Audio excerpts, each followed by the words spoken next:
This green light is actually killing your MacBook's battery. Most people keep their MacBook charged at 100%, but lithium-ion batteries are not designed to keep at 100%. If you keep it fully charged for a long time, it actually stresses the battery and reduces the lifespan of it. So in today's video, we are going to fix this. Hey, Shivam here, and you can check out the app from the link in the description below. So we have already addressed the issue, and now let's see how to fix it. From getting fully charged and keeping it under 100% at a certain percentage, like 80, 85. So this is the app AlDente, and this app resolves the issue. It keeps the battery percentage to 80%, so it doesn't get to 100%. Let's check it out how it works and how to use it. So I have already installed the app, and let's just see how to set it up. So we need to install the helper. It's successfully installed, and now let's open the settings and disable the optimization.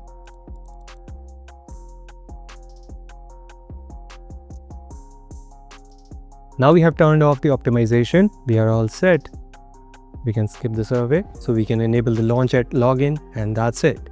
We are all set. So here's the app itself. In the menu bar, it's analyzing right now. So now the app installed, and it's right here in the menu bar. Let's click on it. So here it is. So first of all, you will notice the limit. Here is the 80%. You can set it to whatever you like, but 80-85% is the sweet spot. And without any tension, you can set to 80-85%. Then you have the discharge mode, and then you have top-up mode. If you are going somewhere, you want that 100% battery to be charged, then you can click on the top-up and it will start charging to 100%. There's also another feature called Discharge. So if you are plugged into your power and you need to discharge the battery, you have to manually unplug the charger. But here with the app, we can click on the discharge and it will stop charging the battery while the power is connected, and it will start using the battery inside. So that's another cool feature about this application. You also get to see if there's any app that is using significant amount of energy right here in this area. There's also the option to customize this menu bar. We can just click on it, like hold on it, long press on this, and we can get to the edit mode, and then we can remove anything if you like, and we can add something, and we can set to done. So now we also have the specification and health of the battery as well. So that's quite useful. And on the top we have this icon. Let's click on it. So you will see we have the battery level right here. The stats are there. Then you have the battery temperature. Then there's power consumption, and there's the maximum capacity. So this is a quick glance at all the specification and our battery health. There's a specification right there, and there is the health. So you can see the design capacity 100%, the maximum capacity is 86%, and the macOS capacity is 98%. Right now I'm not plugged in, but if I am, then I'll also see the power adapter specs. So it's going to appear here. Then we have the power flow here, and we have the option to calibrate as well. We can click on it and it will start calibrating the battery. Then here are all the settings. So here is the charge limit. We can set it to 80% or anything we like from here as well. Then you have automatic discharge. We have the option. It will automatically start discharging whenever it feels the need. Now we have the battery sorted. There's another useful feature called sailing mode. Right now I've set it to 5% and the limit is at 80%. So what the sailing mode does, so whenever it reaches the 80%, it will start to drain the battery to 5% less, that is 75%. So that mimics the natural battery behavior, which makes more out of your battery life. You can set it to any percentage you like, but I think 5% is quite a sweet spot. I would also like to highlight the calibration mode, which can come handy. So what it does is, when you have your battery to set at 80% for quite a long time, it can actually forget its true capacity. So we need to calibrate the battery life from time to time so that it remembers its true capacity. So that's also there. We can start calibrating by pressing here on the start calibration, and it will take a couple of minutes to do so. Then you have sleep behavior. So you have stop charging when sleeping.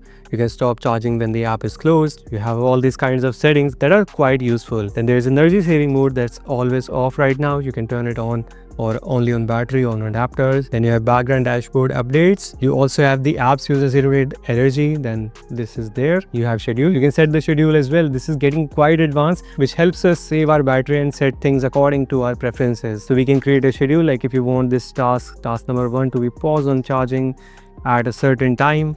See, you have this daily and everything. You can set the repeat to daily, weekdays, weekly, or anything, and you have the start time. You can have multiple tasks right here, and then there's task history. It will log everything. So that's quite helpful feature, and I see a lot of pro users taking advantage of that. Then you have shortcuts. You have all these shortcuts to enable.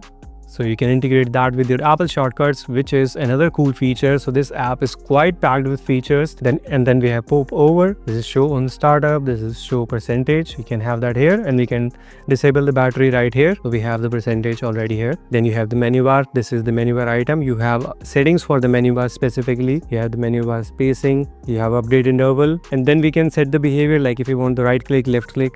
You have all these options. You also have the main icon, and then there's these other settings like show dock icon, reduce transparency. You can turn it on. You have the LED settings. You can also quit it from here. So now let's talk about the pricing. There are two ways to buy AlDente. Here's the first one. So now if I click on Get AlDente Pro, so here is the pricing of the AlDente, and you can see that we have a couple of plans. First one is the free one, in which you get the charging limit, and then you have discharge option. Those are two features in the free plan, which is quite good. If you don't need other features, you just need the discharging option and you need the charging limit option, then this is great. You can go with the free plan. But if you need to take better care of your battery life, then you need some pro features like the sailing mode and the battery calibration, then definitely check out the pro plan. Here it is. It's $14 per year, and you get all these features included. There's also the lifetime access, that is for $25.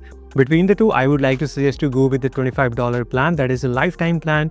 You don't have to pay annually. Now there is another option to get this application, that is through Set app, which I personally use, and it is a great platform. Actually, it has a lot of applications available on the marketplace, including the AlDente Pro. So the concept here is, instead of paying multiple application, monthly subscription, one-time purchases, you have this platform. You get the single subscription and you get access to all the applications for a single price. And personally, I got my application through Set app as well. So this is the pricing. It's just $9 per month billed annually for one Mac device, which is great. You don't have to pay other applications, like you just have to pay like $25 for that application. Then you have other applications like a VPN. They also have a clear VPN, which is great. There's Clean My Mac, there's recovery software, there's productivity apps, there are note-taking apps. There are a lot. So we just have to pay the $9 per month subscription. Okay, so next we have the second plan, that is for Mac and iOS device. Both devices are covered. You have one Mac and 4 iOS devices covered at just $11.24 per month billed annually. And you also have power user plan, that is for $13.49 per month. That is for 4 Mac and 4 iOS devices. So that's great. If you go for monthly plan, then you have $10,